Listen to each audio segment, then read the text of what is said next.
The neocons are scared. They are scared that their sacred cow, the big NATO alliance, is for the first time ever under real threat. Of course not from any outside force. NATO is under threat from falling apart if the United States itself withdraws from it. And the neocons know the only real threat to NATO is that one. The way that the Soviet Union could only collapse when Russia itself withdrew from the Union, they know that the same fate might be awaiting this other evil empire, that withdrawal of the United States might bring the entire system to a collapse. And who is doing that to the neocons? Well, it's the Orange Man. Let's look together at how they are currently freaking out over Donald Trump's most recent revelations. Trump's NATO threat reflects a wider shift on America's place in the world, is what the New York Times writes. And we need to really look at this mindset again that then explains why they're getting so jumpy. And of course, they're being jumpy for no good reason. Because before we start this, let's just all remember that Donald Trump said almost exactly the same things back in 2016. And once he came to power, who did he make his Secretary of State? Mike Pompeo. And he even brought in, what was his name? The walrus guy, Bolton, as his national security advisor. He brought in the exact people who are responsible for all this stupidity, nonsense, and utter warmongering around the world. So again, also here, the United States, the neocons, they're afraid, and they also hate Donald Trump viscerally for like even just having the guts of saying that. Even if they know that in order to do so, he would have to, even as president of the United States, jump through so many hoops that it's probably impossible, and that he probably wouldn't do this. Donald Trump uses this as an extortion mechanism, right? But the scare that this drives into the bones of the neocons, this is what's interesting. So, the visceral rejection of the American-led security architecture constructed in the years after World War II serves as a reminder of how much the notion of US leadership in the world has shifted in recent years. And I point your attention to this spinning that what the United States is doing is leadership, right? Anything short of going to war abroad is by these people not considered leadership. Leadership is the willingness to bomb other people and kill, a million Iraqis. Again and again, as Madeleine Albright said, was worth it, right? Again and again. If you are not willing to kill craploads of people, you're not considered a leader. That's the mindset of these lunatics. The increasingly vocal objections in some quarters hark back to a century ago when much of America just wanted to be left alone. The alliance structure was built to win the Cold War, and it's sort of atrophied. Look, if you make this claim that everything before the Second World War, the United States was not taking any leadership, and that was horrible, then you would also actually be claiming that this entire period was utterly disastrous for the US, which it wasn't. The United States actually it was already interfering abroad back then, so even that framing of it is wrong, because the Monroe Doctrine is of course another 100 years older, right, and started in the early 19th century. But the idea that this period before the US was like in lockstep with Europe and married to it through NATO, that this was a period of isolation, that's this scary picture that they're drawing out. That's not even true. It's not even true.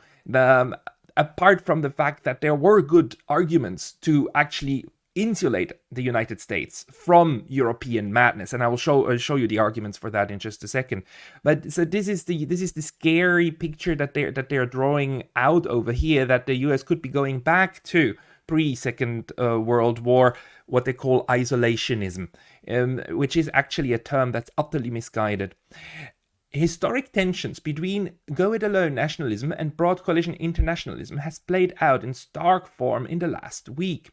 Again, which is why they're scared now. And can you see the framing? Can you see how they pit internationalism, which is the US willingness to bomb other people, with nationalism, which is like people who say that, oh, maybe we should prioritize our own people, maybe we should invest something in infrastructure, maybe we should try to have nice things inside the United States instead of like giving everything to an oligarchic little elite class, and everybody else has to live in poverty and go through, really, I mean, horrible scenes in some of the US cities, right? That is then be depicted as nationalism, as evil, as right-wing. It's just quite fascinating to me how the New York Times depicts all of this. Even some of the most outspoken Republican hawks in the Senate voted against the aid for Ukraine. And, it's still also this euphemism that this is aid, when in fact it is weapons, crapload of weapons in order to kill more people. I mean, get more Ukrainians killed and get more Russians killed, and just kill more people in Europe in a theater that really has nothing to do with US security. In what sense does the war in Ukraine endanger US national security? I hope the United States is actually aware that Russia is closest to its borders on the other side, on the Pacific, right? In the Bering Strait, that's where Russia is closest to the US. It's not in Ukraine. That's actually where Russia is furthest away from the US. And even the Arctic is in the Arctic. The Russia is closer to the US than in Ukraine. It just makes utterly no sense. Even some of the support of neo-isolationism over internationalism will surely be the main topic of discussion at the Munich Security Conference.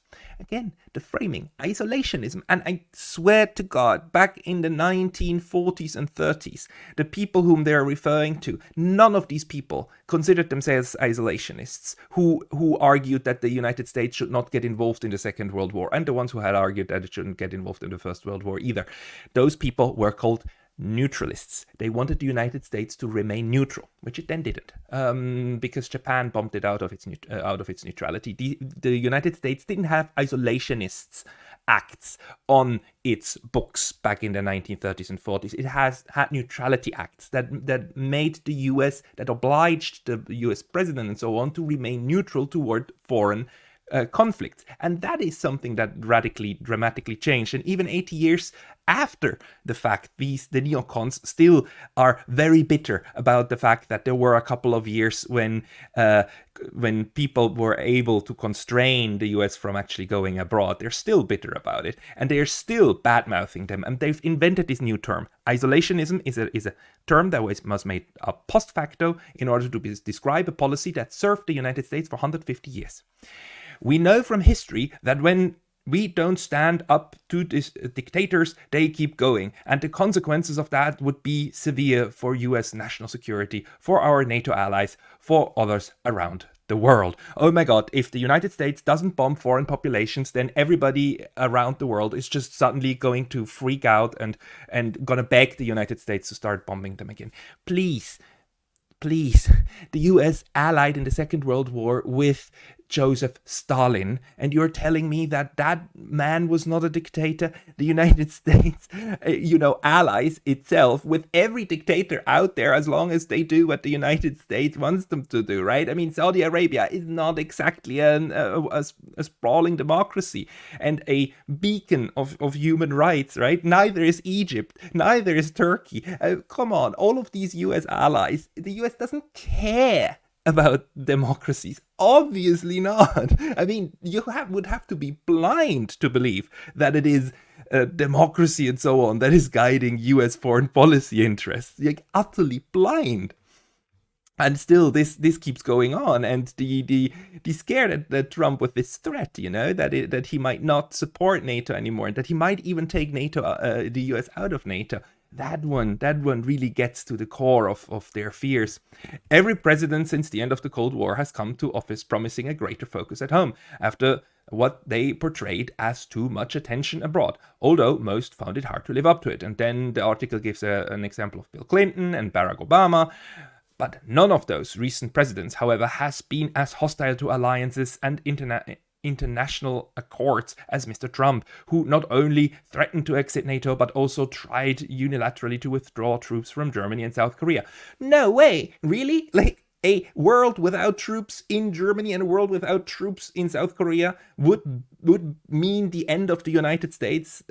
They can't even imagine it. They can't even imagine it, to actually leave these countries alone and let them work out how to continue interacting with their direct neighbors.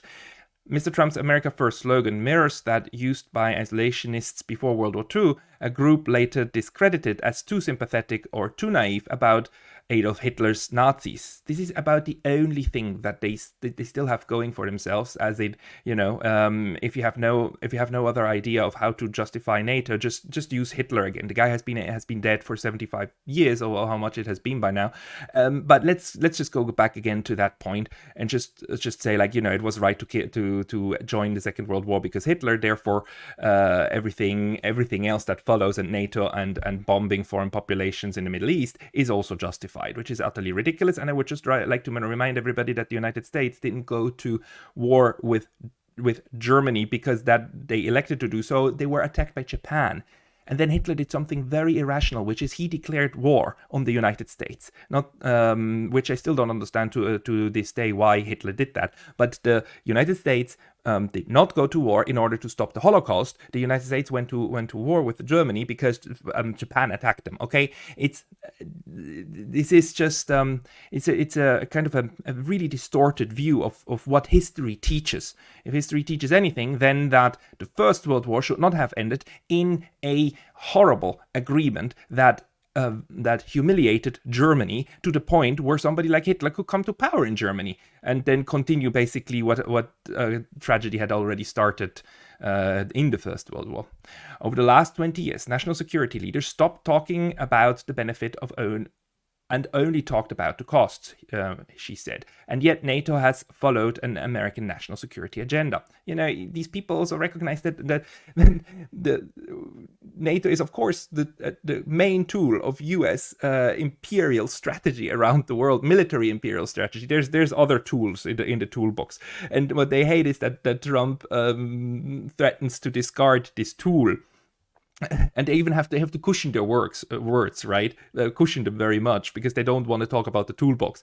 And so they say, like, NATO followed the US, as if though it isn't the US that has been pushing NATO allies into one disaster after another, including extending the promise to include Ukraine into NATO in 2008 against the will of Germany and France. The US has been pushing for these rounds also of enlargement over and over against even the advice from their own domestic experts like Jack Matlock and so on. Miss Conley noted that anti-American forces were increasingly forging their own alignment, pointing to the convergence of interests of Russia, China, Iran, and even North Korea. So people then depict what other states are doing as, already an alliance, when the only real military alliance we have in the world is really NATO. There is no other. I mean, Russia doesn't make alliances. Maybe with Belarus they have a special relationship, and China, the only special treaty relationship, is with North Korea. That's the only one. And China and Russia are not forging a new NATO. The NATO strategy of creating a large military alliance, which is under the central command of the United States on one power, is NATO. There's no other equivalent. The other countries simply cooperate with each other on an interest basis, but they don't forge hard military alliances. The US is the only one. And these neocons painting others in the same light of what they're doing, that's really just projection.